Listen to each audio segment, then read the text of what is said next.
Hey guys, we're in Mark chapter 12, 41 through 44. Pretty famous passage. If you've read it before, you probably heard it called the widow's offering, or maybe the offering of the two mites, or something like this. And essentially, in the story that you'll read today, the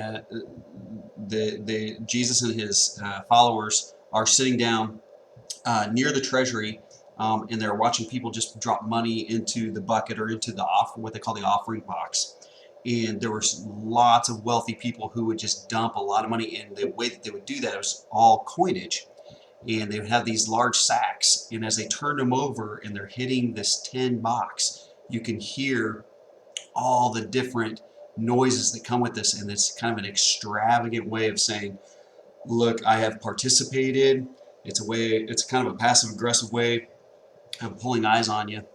And in the midst of that, this very, very poor widow comes in and drops 2 coins. And you hear this dink, dink. And Jesus nudges his followers and he says, hey, take a look at this widow right here. She gave more than any of those other loud clanging people, because all of them gave out of their abundance, and she was able to give out of her poverty. So all kinds of application in this, but I want to throw a couple things out at you. Um, we live in a world that during church where like 2 to 4 church members, not just at our church in particular, but this is nationwide, worldwide, claim to be tithers. And so here's kind of the catch to that. It's really hard to kind of digest that information and track it down and do the research on it. But even if that research is off, say by 20%, that is still incredibly low. We have a phrase that we like to throw around here that we don't give equal gifts, we give out of equal sacrifice. And that's why the tithe is such an important thing. It is a way for us to all participate from the same playing field. A couple numbers I want to throw at you here. 19% of Protestants give nothing to their local body, although they claim to be a committed Christian.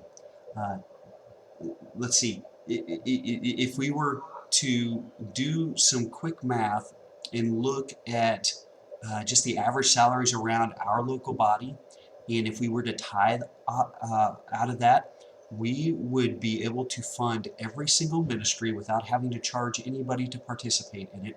We would be able to provide food and water for an entire nation, and on top of that, we would be able to provide what's called this little thing called microloans to those, to not just give them something to eat, but to provide them the tools to continue eating, because they're able to farm and they're able to take care of their own land and they're able to provide for their own families, and in turn be able to give again. So when you read this passage, I want you to be asking yourself a couple different things. Am I giving out of my abundance, or am I giving out of my poverty? In other words, does it hurt when I give? Like, can you feel the sting of sacrifice when I give? I want to challenge you to do that, because you're going to grow and you're going to expand your faith in ways that you never deemed possible. But I want you to really give yourself an honest assessment of that. And then two, are you giving it all?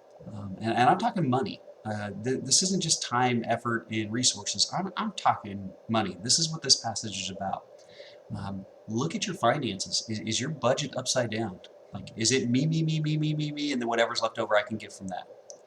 Or can you turn that budget sheet in the proper way and give, save, and then you get to spend? Spend some time thinking about that. You guys have a blessed day, and we'll be talking to you very soon.